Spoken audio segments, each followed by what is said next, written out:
Oh. I didn't know you were coming back to the office tonight, too. What is this? Adam Chandler, captain of industry, operating a copying machine? What's the matter? You thought I didn't know how? Oh, I don't know. You're full of surprises. You ain't seen nothing yet, Miss English. I'll bet. Must have been very important if you couldn't trust it to your secretary. Well, it's not as if I don't trust her. It's just that she was gone and I needed it tonight.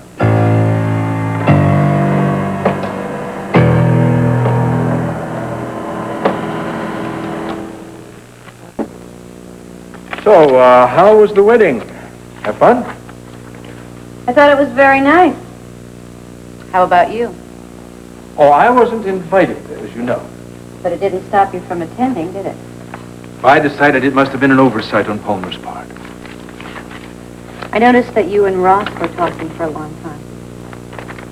Is anything going on? No, nothing. I don't mean to pry, Adam. I just thought maybe something was wrong. You could say that. You know, if I can help, No, you can't. I asked Ross to come back and work with me. Turned me down flat. Maybe you just asked him at the wrong time. I mean, under the circumstances. There's no of the right wedding, time to ask him. If I learned anything today, I learned that. Well, people do change their minds, you know. He hates me. My nephew hates me. Palmer lured him away from me, poisoned his mind against me, and there's nothing I can do to change that. Not one damn thing.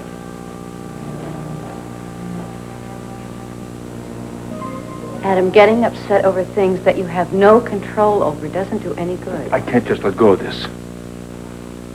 I love that boy as much as my life, and he loved me too. That's what you don't realize. I know that you and Ross were very close at one time. Then how can you expect me to just take this lying down? That man, that pathetic shadow of a man destroyed the most important relationship of my life. And I will not forgive that. I will never forgive that. Adam, I don't pretend to understand exactly how you feel.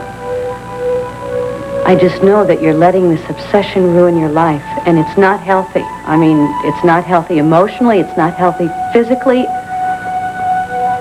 I mean, people that go around with this kind of anger, after a while it begins to eat away at them, and it makes them sick, and I don't want that to happen to you. Please, you've got to let go of Ross and move on with your own life, and you know that I'm right.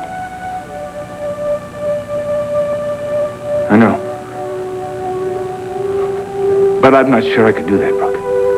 Mm-hmm. Oh, I'm glad you both could make it down here. Well, it's very kind of you to ask under the circumstances. Well, you see, Southern hospitality dictates that I invite people down, even if they are my competitors. Well, my goodness, look who's here.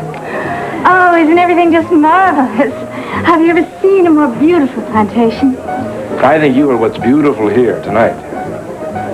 Well, You're radiant as always. Thank you so much, Adam. Brooke, you're looking well. Thank you, Erica. I'm feeling very well.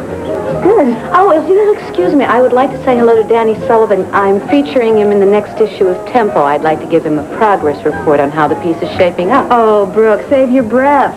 By the time the next issue goes to press, I'll be the editor of Tempo. Travis clocked his fastest time ever today.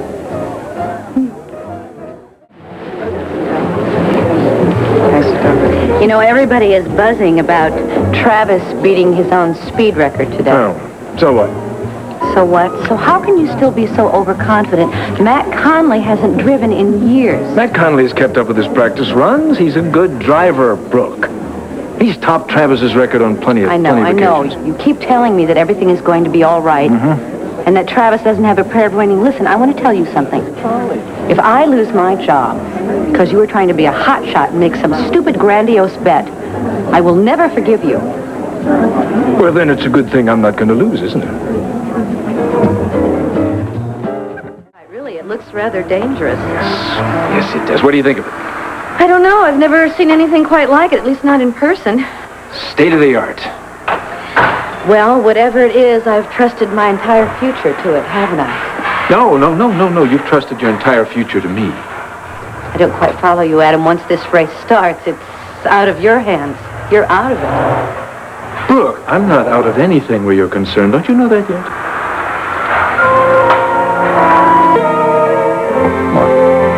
No, you want to win. I just don't understand your self-confidence about it. I believe in justice. It's a car race. It doesn't have anything to do with whether it's fair or unfair, or wrong or... Look, we're wasting our time and energy even talking about it. We will win, and that's that. Are we going to win fair and square? Would you have it any other way? No. Brooke, I want what you want. So stop worrying about it. I'm trying to stop worrying about it. Believe me, I was stewing about it all last night, and I finally said, what is the point in worrying about it? I mean... Good. Very good. Really, I said to myself, what is the worst possible thing that could happen? And the answer is simple. We would lose Tempo magazine. I've told you. It won't happen. We would go on if it did, right? Brooke, are you telling me you wouldn't miss being editor of Tempo magazine? Well, of course I would miss it. But it's necessary to go with the flow sometimes, that's all. I mean, I finally decided it might be a blessing in disguise. I could have some more time to spend with Laura, which would be very nice. And I could maybe start writing that book I've been thinking about for a long time. I could do some traveling. How do I get the feeling that you're whistling in the dark? Because I am. Because this job has been the most exciting job that I've ever had in my life, and it would kill me if I had to let it go. But I'm also not going to dwell on it because it's going to make me crazy before the race even begins. It would be a disaster for me. But Adam, you have other projects. Oh, yes, I do. But the worst scenario that I can imagine would be a life in which I didn't work with you every day. You never drink at lunch, not even wine. Well, I'm sorry. Don't let me cramp your style. Oh, no. You've set a very good example for me if it doesn't kill me. As a matter of fact, my lady, you're very good for me in many ways. Don't say that. I don't know if I can come up to your expectations. You already have. And always will. Are you sure you wouldn't like some dessert? Positive. What I want is some after-dinner conversation. Well, I think it'll have to be after lunch conversation. Ah, yes.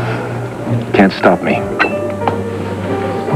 I want to go one step further with what I said in the garage. I meant what I said.